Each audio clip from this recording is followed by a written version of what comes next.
같이 묵도하심으로 하나님께 예배를 올려드리겠습니다. 같이 묵도하시겠습니다.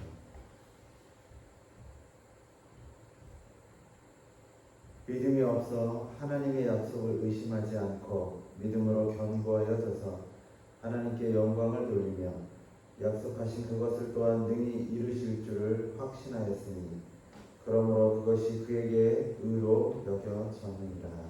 아멘. 사랑과 은혜 하나님, 오늘 예배를 아버지께서 인도하시고 도와주실 줄 믿습니다.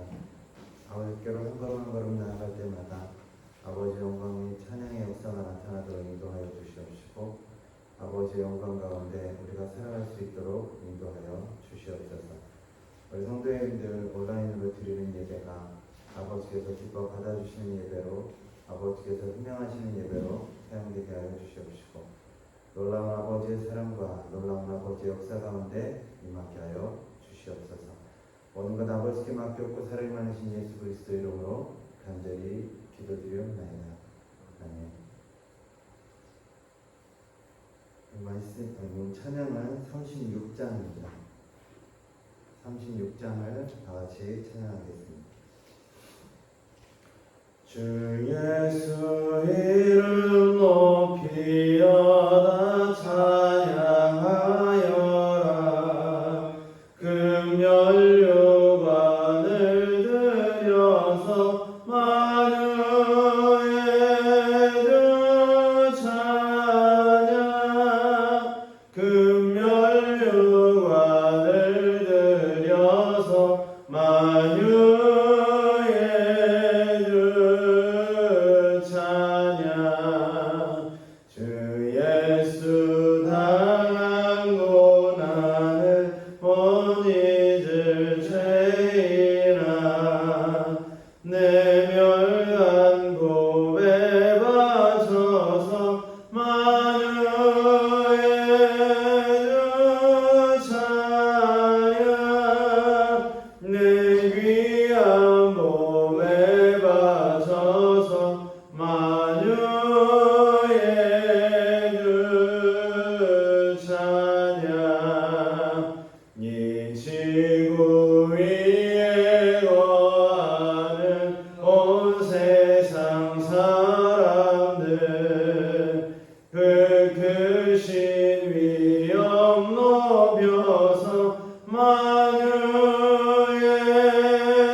시편 145편을 우리 다 같이 한 목소리로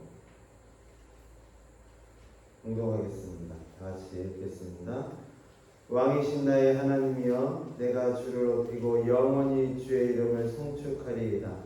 내가 날마다 주를 송축하며 영원히 주의 이름을 송축하리이다. 여호와는 위대하시니 크게 찬양할 것이라. 그의 위대하심을 측량하지 못하리로다. 대대로 주께서 행하시는 일을 크게 찬양하며 주의 능하신 일을 선포하리로다. 주의 존귀하고 영광스러운 위엄과 주의 기이한 일들을 나는 작은 소리로 읊조리이다. 사람들은 주의 두려움의 길을 건너며 말할 것이요 나도 주의 위대하심을 선포하리이다. 그들이 주의 크신 은혜를 기념하며 말하며 주의 의를 노래하리이다.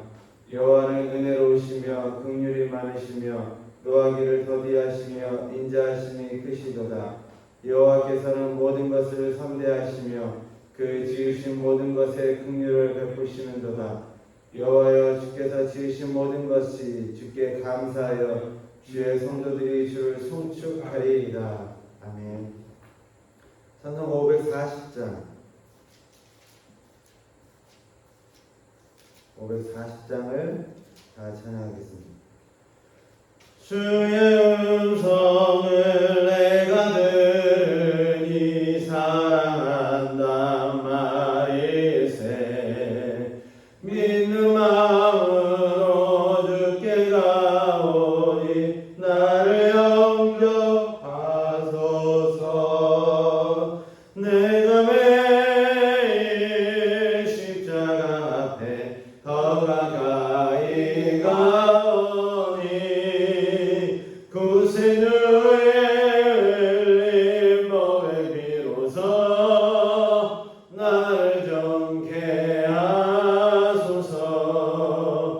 주여 넓으신 은혜 베푸사 나를 받아주시고 나의 품은 뜻 주의 뜻같이 되게 하여 주소서. 내가 매일 십자가 앞에 더 가까이 가오니 구세주의 흘린 몸에 비로소 나를 정케 하소서. 주님 구자로 나갈 때에 어찌하니 기쁠까. 주의 얼굴을 항상 배우니 더욱 친근합니다. 내가 매일 십자가 앞에 더 가까이 가오니 구세주의 흘린 몸에 비로소 나를 정케 하소서.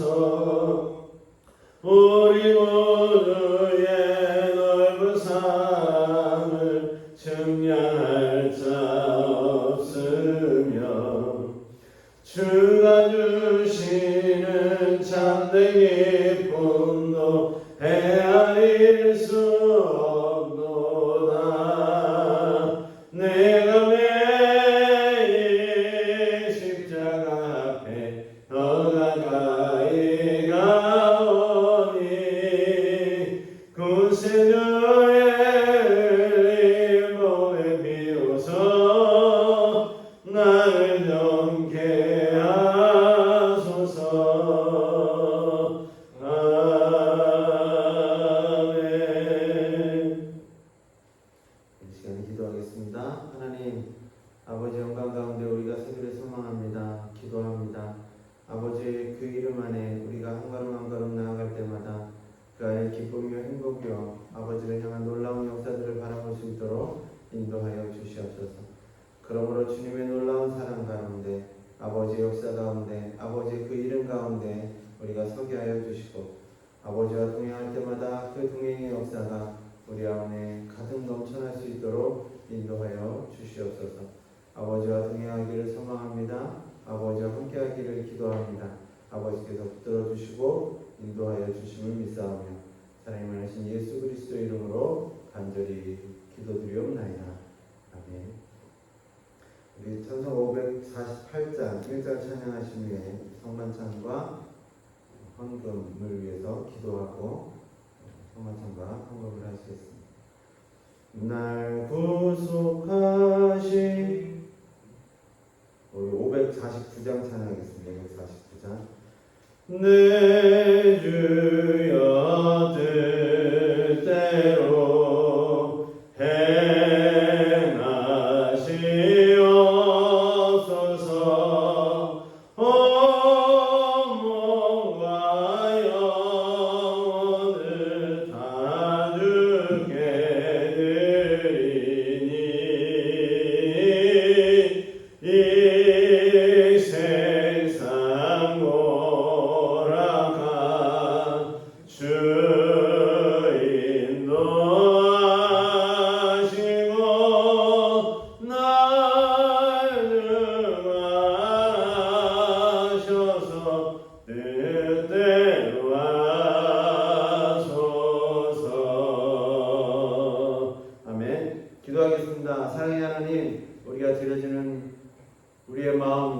또한 우리의 정성이, 우리의 삶이 아버지께 온전히 드릴 수 있도록 인도하여 주시옵소서. 우리가 성만찬을 대할 때마다 예수 그리스도의 오심과 또한 그 십자가에 돌아가심과 우리의 모든 것들을 다 내어놓으신 예수 그리스도의 그 이름을 우리가 바라봅니다. 아버지여, 우리가 그 모든 것들을 바라볼 때마다 예수 그리스도의 죽으심과 십자가의 그 사건이 이 시간 나의 사건이 되고 우리의 사건이 되게 하여 주시옵소서. 그 모든 것들을 아버지가 전할 수 있는 우리의 삶이 되기를 간절히 소망하오니 함께하여 주시옵소서. 이 시간 바쳐지는 헌금 위에 아버지의 사랑과 아버지의 은혜와 아버지의 역사가 나타나도록 인도하여 주시고 그 물질의 차고 넘침의 역사가 있게 하여 주셔서 또한 건강의 아버지의 지키심의 역사가 있게 하시고 관계의 그 모든 것이 풀리는 역사가 아버지 안에서 일어날 수 있도록 인도하여 주시옵소서. 그러므로 더욱더 아버지를 향하고 또한 세상을 향하여 예수 그리스도의 복음을 전하는 우리의 삶이 되기를 간절히 소망하고 예수 그리스도 이름으로 기도드리옵나이다. 아멘. 이 시간에 함께 나눌 말씀은 마가복음 11장 12절로 26절의 말씀입니다. 우리 함께 읽겠습니다. 이튿날 그들이 베다니에서 나왔을 때에 예수께서 시장하신지라 멀리서 잎사귀에 있는 한 무화과 나무를 보시고 혹 그 나무에 무엇이 있을까 하여 가셨더니 가서 보신즉 잎사귀 외에 아무것도 없더라. 이는 무화과의 때가 아니니라. 예수께서 나무에게 말씀하여 이르시되 이제부터 영원토록 사람이 내게서 열매를 따먹지 못하리라 하시니 제자들이 이를 듣더라. 그들이 예루살렘에 들어가니라.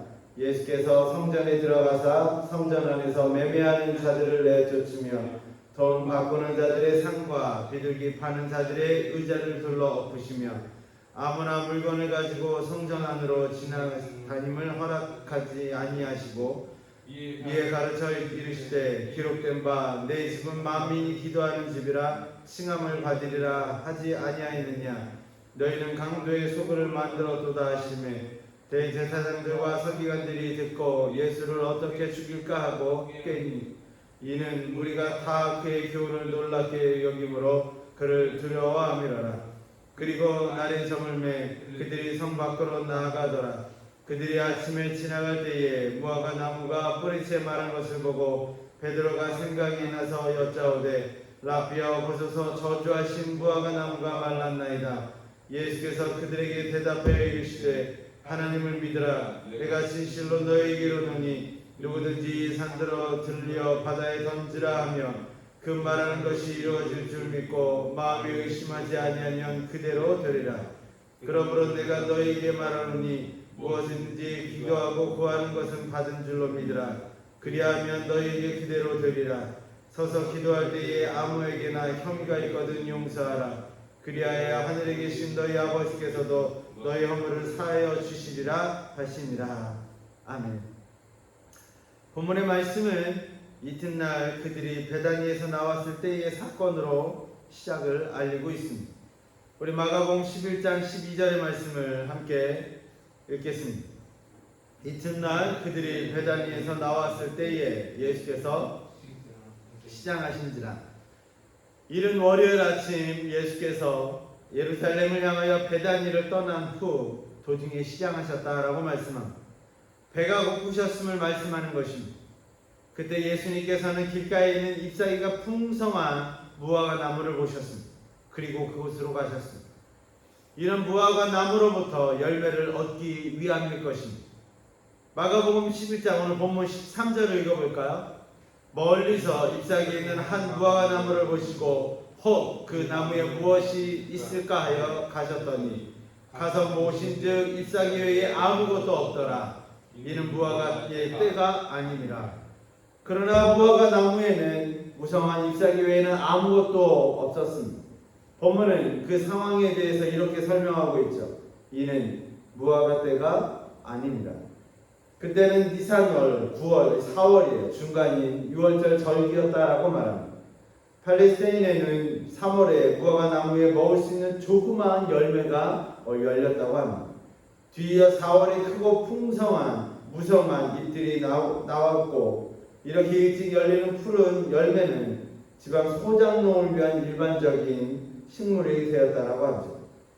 하지만 그 무화과 나무에는 이런 작은 열매가 작은 열매가 없었다라고 말합니다. 잎은 풍성했습니다. 잎사귀가 풍성했어요. 하지만 그 작은 열매도 맺혀지지 않았다라는 것입니다. 이는 그 해에는 열매를 맺지 못한다는 징조가 되기도 했습니다. 이런 작은 열매들은 정상적으로 무화과가 열려서 무화과철의 늦은 5월이나 6월에 익게 되면 마침내 떨어져 버리게 된다라고 말하죠. 그러므로 예수님께서 6월절, 4월 중에 직전에 비록 그때가 무화과 때가 아니더라도 그 무화과 나무에서 어느 정도 먹을 수 있는 것이 있다라는 것이에요. 예수님께서는 이런 열매라도 찾기를 기대하셨습니다. 예수님의 그 기대에도 불구하고 무화과 나무에서 아주 작은 열매도 얻을 수가 없었습니다. 그저 멀리 보기에 잎사귀만 무성했다라는 것이죠. 이는 멀리 보았을 때 겉으로만 좋은 것에 대한 의미의 이야기일 것입니다. 어쩌면 예수님께서는 이런 상황을 만들어 가시는 것은 아닌지 생각해 보게 됩니다.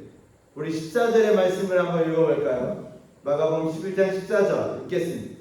예수께서 나무에게 말씀하여 이르시되 이제부터 영원토록 사람이 내게서 열매를 따먹지 못하리라 하시니 제자들이 이를 듣더라 라고 말씀합니다. 그 무화과 나무에 대해서 예수님께서는 저주하셨어요. 이는 예수님께서 시장하셨거나 먹을 것이 없어서가 아니었습니다. 이는 이스라엘에 대한 하나님의 임박한 심판을 예고하는 것입니다. 잎은 많으나 열매를 맺지 못하는 무화과 나무는 하나님의 은총과 그들의 종교에 대한 외적인 인상적인 모습에도 불구하고 이스라엘의 영적인 상태를 나타내는 것이었습니다. 그리고 마지막으로 예수님께서는 제자들이 이를 듣게끔 말씀하고 있는 것을 우리는 볼 수 있습니다. 예수님께서는 이를 통해 제자들에게 무엇인가 교훈하고자 하셨던 거예요. 그것이 무엇이었을까요? 이를 알기 위해서 11장 우리 처음부터의 말씀을 잠시 살펴보려고 합니다. 마가복음 11장 처음에는 예수님께서 예루살렘에 입성하는 장면이 나오게 돼요. 예수님께서는 나귀를 타시고 예루살렘으로 들어오셨습니다. 성경이 예언과 같이 말입니다. 예수님께서는 예루살렘으로 들어오시자 많은 사람들이 종려나무 가지를 흔들며 예수님을 찬양하기 시작했어요. 오늘 마가복음 11장 7절에서 10절을 다 같이 읽겠습니다. 시작입니다. 마귀 새끼를 예수께로 끌고 와서 자기의 겉옷을 그 위에 얹어 놓음에 예수께서 타시니 많은 사람들은 자기의 겉옷을 또 다른 이들은 들에서 벤 나뭇가지를 길에 펴며 앞에서 가고 뒤에서 따르는 자들이 소리 지르되 호산나 찬송하리로다 주의 이름으로 오시는 이여 찬송하리로다 오는 우리 조상 다윗의 나라여 가장 높은 곳에서 호산나 하더라. 히브리어로 호산나를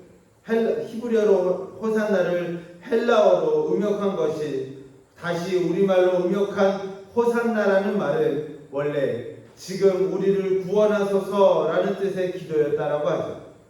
이후에 이 말은 큰 소리로 외치는 찬양으로 사용되었고 순례자들이나 유명한 랍비들을 열렬히 환영할 때 사용되기도 했다라고 하죠.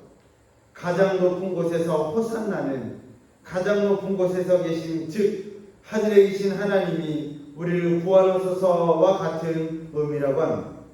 많은 사람들은 예수님께서 나귀를 타고 들어오심을 보았습니다. 그리고 그분을 자신들의 구원자로서 외치기 시작했습니다. 이 외침에 예수님의 마음은 어떠했을까요? 기쁘셨을까요? 아니 그들의 또 다른 모습을 보고 계셨을까요? 예수님께서는 예루살렘으로 입성한다는 것은 다시 말하면 이제 하나님의 뜻을 이루는 시간의 때가 되었음을 의미하는 것입니다. 이는 십자가의 고난이 예수님 앞에 임박했다라는 것입니다. 그리고 호산나를 외치던 많은 사람들의 입에서 그 외침이 나중에는 예수님을 핍박하는 목소리로 예수님을 십자가에 못 박으라는 목소리로 바뀌었다라는 것을, 바뀌게 될 것을 이미 아시고 계셨다는 거예요. 누가복음 23장 21절에 보면 이렇게 말씀하죠. 읽겠습니다. 그들은 소리질러 이르되 그를 십자가에 못 박게 하소서, 십자가에 못 박게 하소서 하는지라. 그곳에 있었던 많은 사람들의 입에는 호산나 그의 외침이 있었습니다.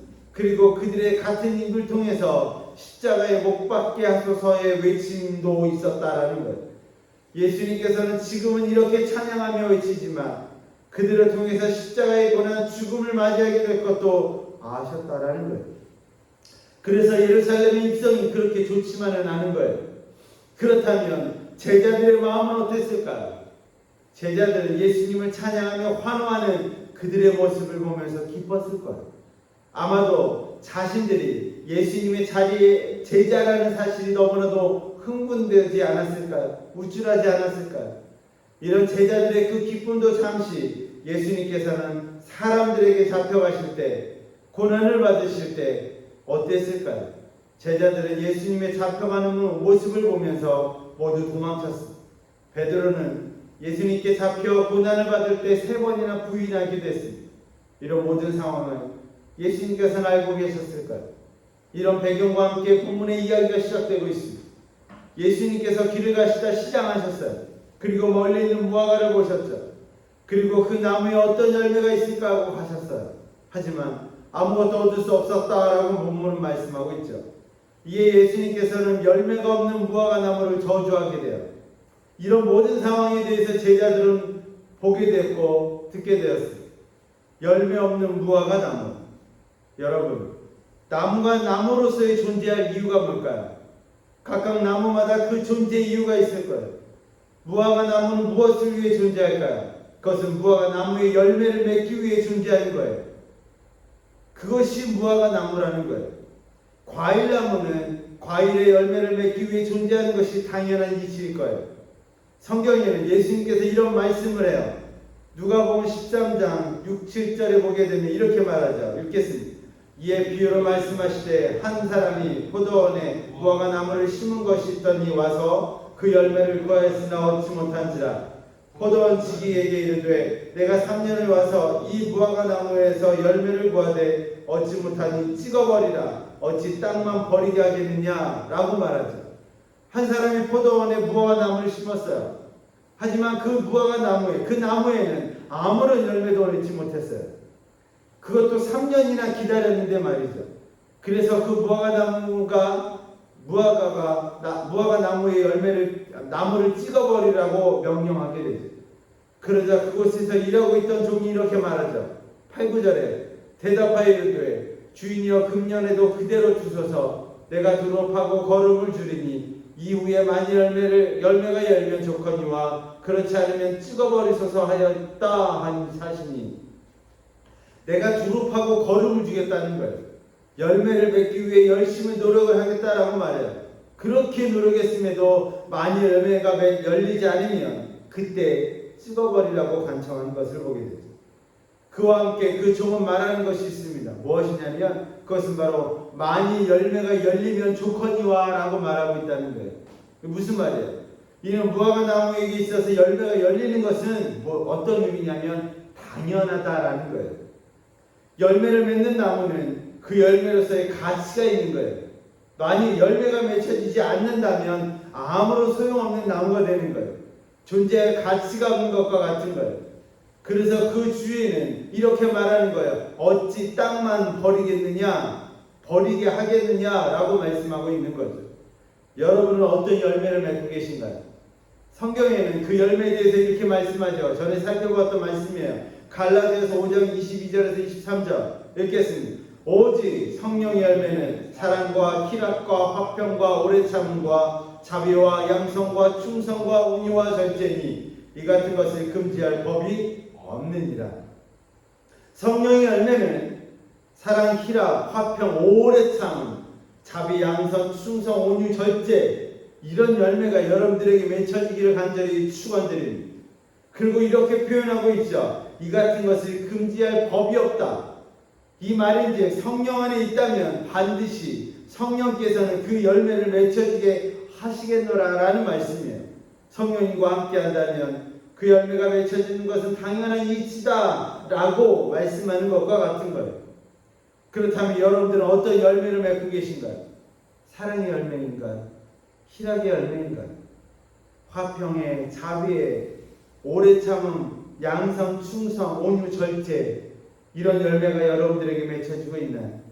그러므로 하나님으로부터의 기쁨의 나무, 자녀가 되기를 간절히 기도합니다. 예수님께서는 제자들과 함께 어디로 향하고 있을까요?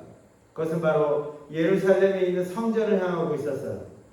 그리고 성전을 향하는 길의 중간에 무화과 나무를 저주하는 거예요. 이는 성전에 일어나는 사건, 그 사건의 참 의미를 제자들에게 알기 위해서 행해졌던 이적이라고 볼 수 있는 거예요. 예수님께서는 예루살렘에 입성했어요. 그리고 가셨던 곳이 어디냐면 마가복음 11장 11절에 이렇게 말하죠. 읽겠습니다. 예수께서 예루살렘에 이르러 성전에 들어가서 모든 것을 둘러보시고 때가 이미 저물매 12 제자를 데리고 베다니에 가십니다. 예수님께서 성전에 들어가셨습니다. 그리고 그것을 둘러보셨다라고 말해요. 하지만 이미 저물어 성전의 문은 닫혀지게 되었죠. 예수님께서는 그곳에서 무엇을 보셨던 것이었을까요? 그리고 그곳에서 무엇을 느끼셨을까요? 예수님께서는 제자들을 데리고 베다니에 나가셨어요. 그리고 그 다음날 베다니에서 나와서 열매 없는 무화과 나무를 보시고 저주하셨죠. 예수님께서 하셨던 이 저주의 이적은 이제 펼쳐질 성전의 사건과 무관하지 않다는 거예요. 마가복음 11장 15절 16절 볼까요? 읽겠습니다. 그들이 예루살렘에 들어가시니라. 예수께서 성전에 들어가사 성전 안에서 매매하는 자들을 내어 쫓으며 돈 바꾸는 자들의 상과 비둘기 파는 자들의 의자를 둘러 엎으시며 아무나 물건을 가지고 성전 안에서 지나다니심을 허락하지 아니하시고 라고 말씀하십니다. 예수님께서는 예루살렘에 도착하셔서 성전을 둘러싸고 있는 바깥들이 이방인의 뜰에 들어가셨어요. 어떤 이방인도 이 뜰을 넘어서도록 되어 있지 않았어요. 그곳의 대제사장 가야바는 성전 제사를 드리기 위하여 필요한 순결의 품목들을 그곳에서 사고 팔 수 있도록 허락해 줬다는 거예요. 그래서 그 자리에는 돈을 바꾸는 일들이 성행했어요. 그 돈에는 우상적인 모습으로 간주화되는 인간의 모습이 새겨져 있었죠. 거래는 보통 강탈과 사기 속에서 행해졌어요. 게다가 사람들은 물건을 싣고 성전을 두루 돌아다녔을 뿐만 아니라 예루살렘에서 행해졌어요. 예루살렘 이곳저곳을 다니기도 했다는 거예요. 예수님께서는 특별히 이방인들이 사용할수록 구별해 놓은 성전 뜰을 무시하고 소란을 피웠기 때문에 더욱더 돌을 발할 수밖에 없었던 거예요. 그래서 그곳에서 장사하는 사람들의 물건을 둘러 엎으신 거예요. 둘러 엎으셨어요. 아무도 성전에서 돌아다니는 것을 허락하지 않으셨어요. 이렇게 말씀하신 이유가 무엇이었을까요? 그것은 성전의 참 의미, 성전이 존재해야 될 이유가 변질되었기 때문이에요. 마가복음 11장 17절 읽어볼까요? 이에 가르쳐 이르시되 기록된 바 내 집은 만민이 기도하는 집이라 칭함을 받으리라 하였지 아니하였느냐. 너희는 강도의 소굴을 만들었도다 하시네. 성경에 기록되었어요. 이사야서의 말씀을 보면 이사야서 56장 7절 내가 곧 그들을 나의 성산으로 인도하여 기도하는 내 집에서 그들을 기쁘게 할 것이며 그들의 번제와 희생을 나의 제단에서 기꺼이 받게 되리니 이는 내 집은 만민이 기도하는 집이라 일컬음이 될 것입니다. 성경이 존재하는 이유가 무엇이었을까요? 그것은 기도하는 집, 하나님께 번제와 희생의 제사가 드려지는 곳이었다라는 거예요. 그것은 하나님을 만나는 곳이 되어야 했습니다. 하나님이 계신 곳이어야 했습니다. 그러므로 그곳은 거룩한 곳이어야 했어요. 하지만 사람들은 하나님을 만나고 기도해야 하는 것을 자신의 이익을 추구하는 것으로 삼았어요. 그래서 예수님께서는 이를 강도의 소굴이라고 표현했던 거예요. 무화과나무가 존재하기 위해 필요한 것은 무엇일까요? 그것은 바로 열매예요. 마찬가지로 성전이 진정한 성전이 되기 위한 것이 있다면 무엇일까요? 이를 예수님께서는 기도다라고 말씀하는 거예요. 만민이 기도하는 집이라고 말씀하시는 거예요. 그렇습니다. 성전은 만민이 기도하는 곳이어야 합니다. 그러므로 하나님을 만나고 그곳에서 하나님의 거룩함으로 깨끗함을 받는 곳이 되어야 한다는 거예요. 이를 위해 하나님께 바쳐질 제물이 있어야 하고 더 좋은 제물을 위해 성전에 바쳐질 거룩한 물질을 위해 매매하는 자들이 필요했을지도 몰라요. 그곳에서 장사하는 사람들의 처음 의도는 의로웠을 거예요. 가장 좋은 것으로 하나님께 드리고자 하는 사람들의 마음에 정성이 있었기 때문이었을 거예요. 하지만 시간이 지났어요. 그 마음은 점점 변질되기 시작했을 거예요. 하나님께 더 좋은 것을 드리는 것이 자신들의 배를 채우기 위한 것으로 바뀌어지기 시작한 거예요. 이를 잘 표현해 주는 말씀이 있어요. 18절 읽을까요? 대제사장들과 서기관들이 듣고 예수를 어떻게 죽일까 하고 꾀하니 이는 무리가 다 그의 교훈을 놀랍게 여김으로 그를 두려워하미로라. 예수님께서 행하셨던 성전 정화 사건, 이를 보고 싫어했던 사람들이 있었어요. 이 사람들의 마음을 들여다보게 되면 그들이 성전에서 좋은 일을 하고 있지 않음을 알 수 있어요.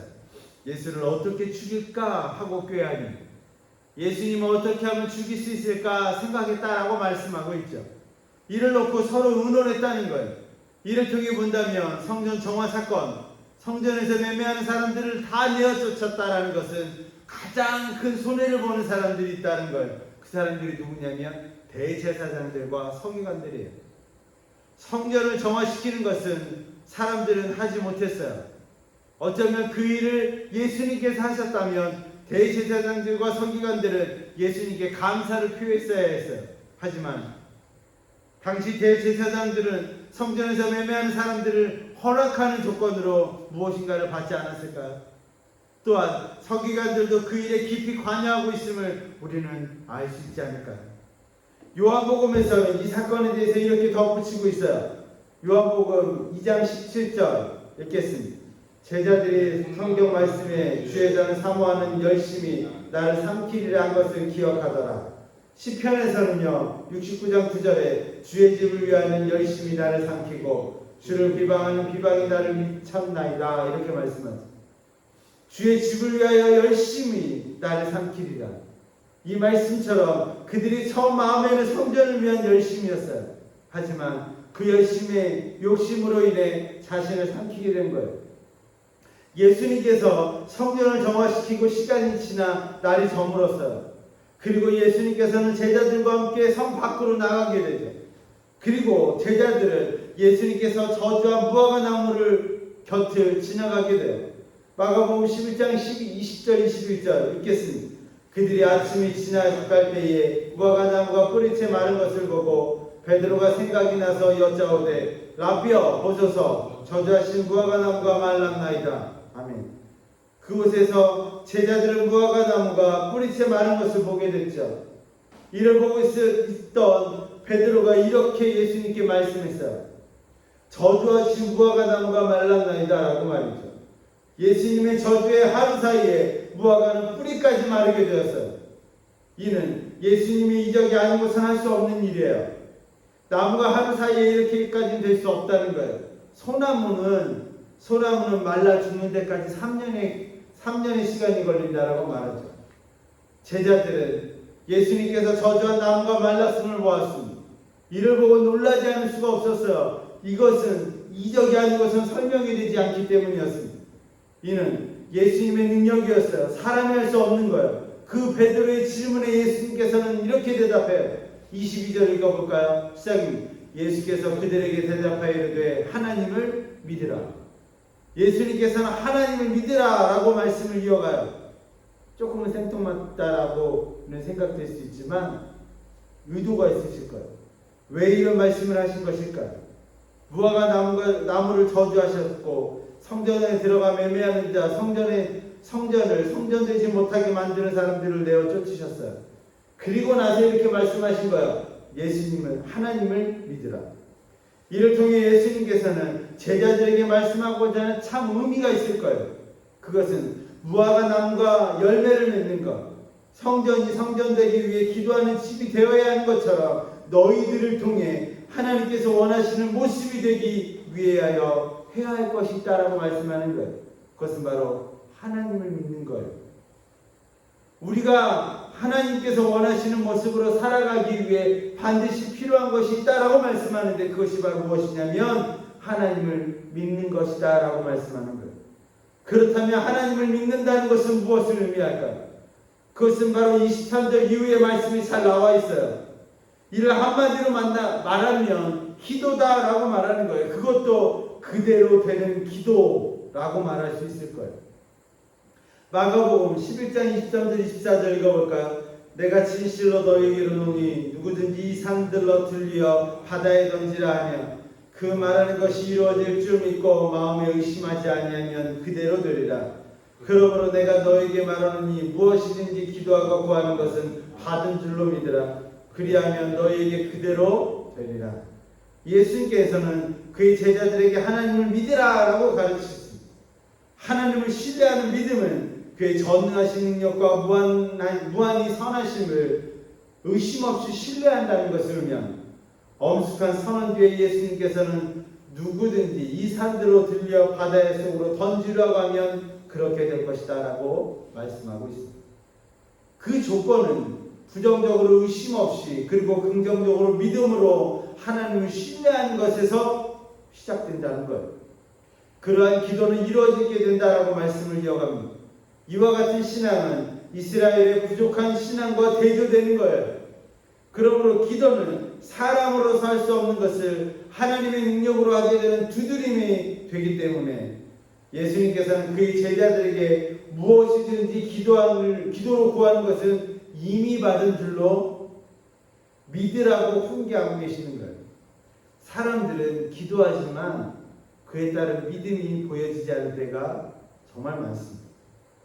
기도와 함께 우리에게 필요한 마음에 대해서 예수님께서는 오늘 본문을 통해서 말씀합니다.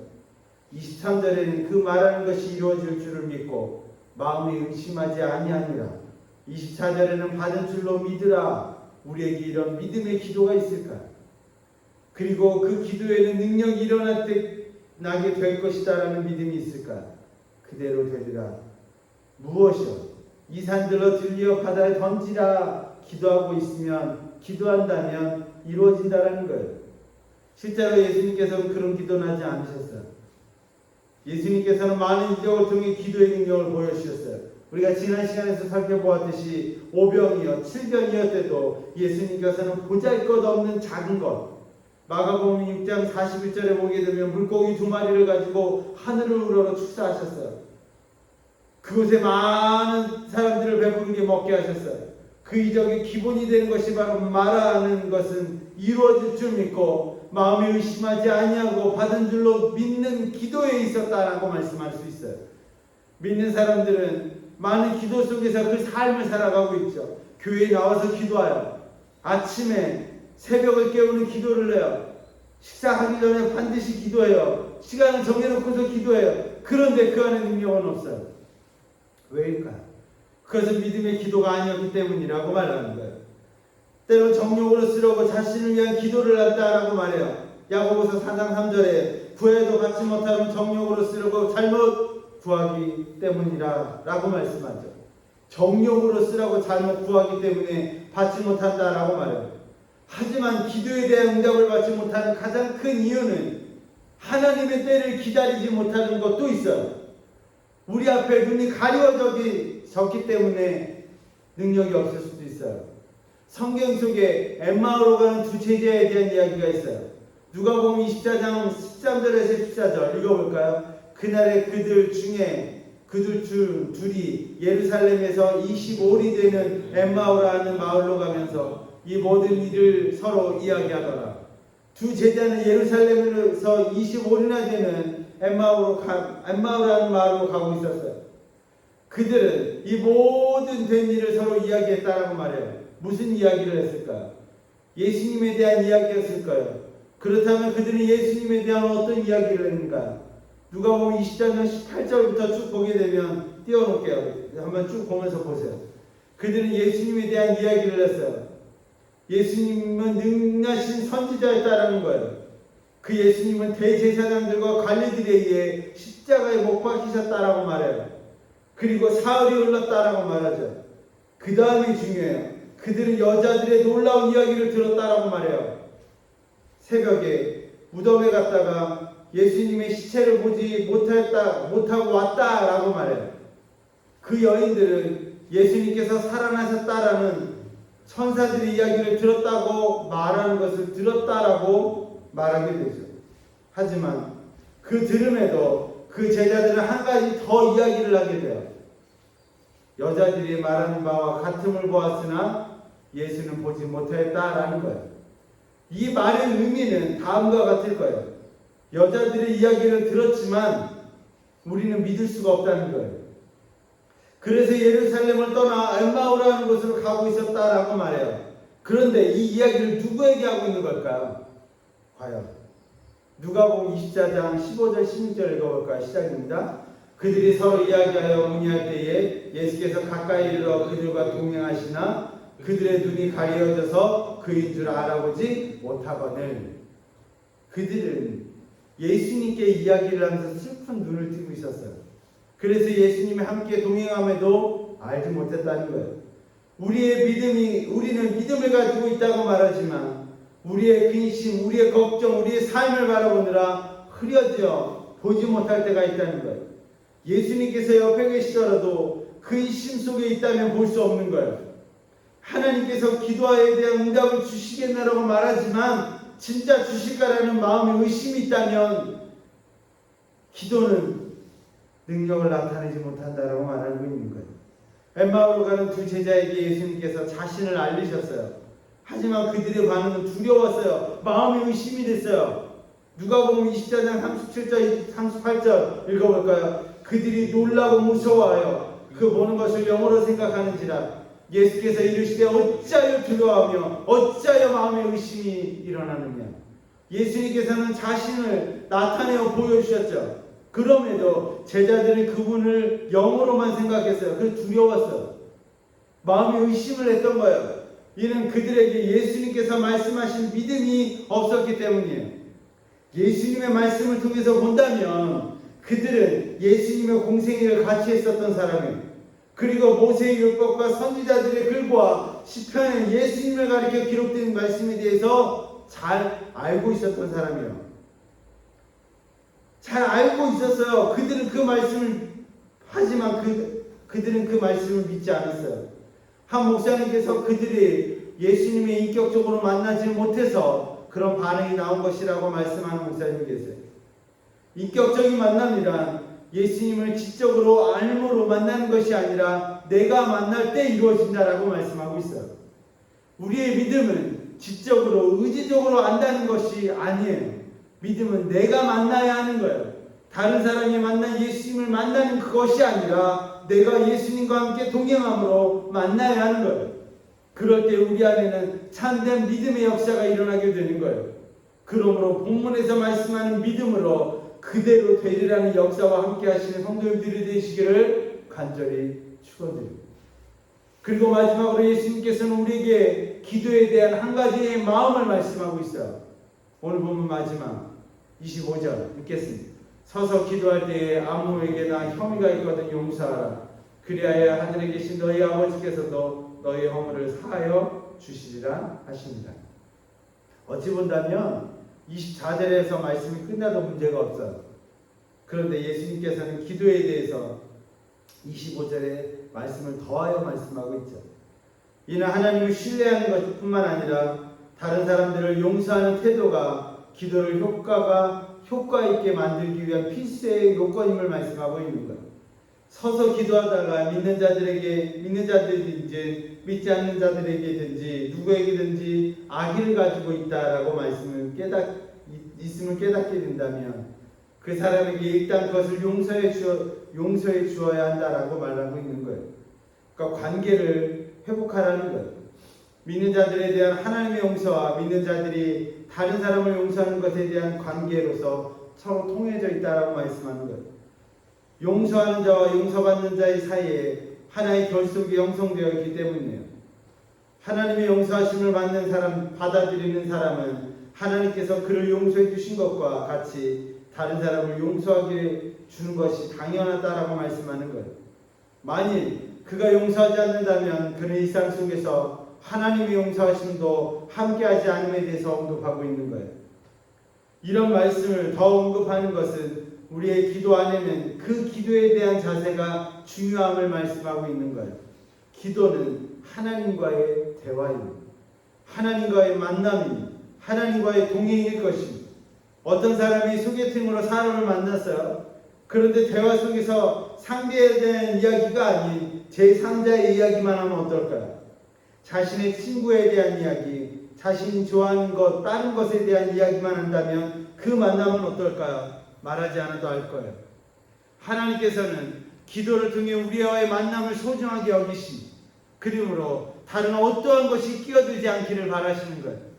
예수님과 함께 동행하지만 근심과 슬픔으로 함께함으로 예수님이 동행함을 알아차리지 못했던 그 두 제자처럼 되지 않기를 원하신다는 거예요. 기도에 방해가 되는 것을 먼저 해결하기를 원하시는 거예요. 참 만남을 위해서 말입니다. 여러분의 기도는 어떠하신가요? 우리는 기도를 통해 하나님을 만나야 합니다. 예수님과 동행함으로 깨달아야 합니다.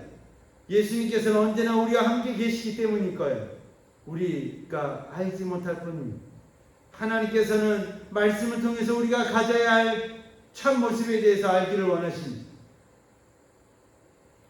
무화과 나무가 열매를 맺는 것, 성전이 성전되기 위해 기도하는 집이 되어야 하는 것처럼 우리도 하나님께서 원하시는 우리의 참 모습이 있다는 거예요.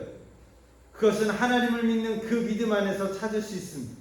왜일까요? 그것은 하나님의 의도, 하나님이 원하시는 모습으로 우리를 조성하시고 만드셨기 때문이에요. 신명기서 32장 6절에 이렇게 말하죠. 읽을까요?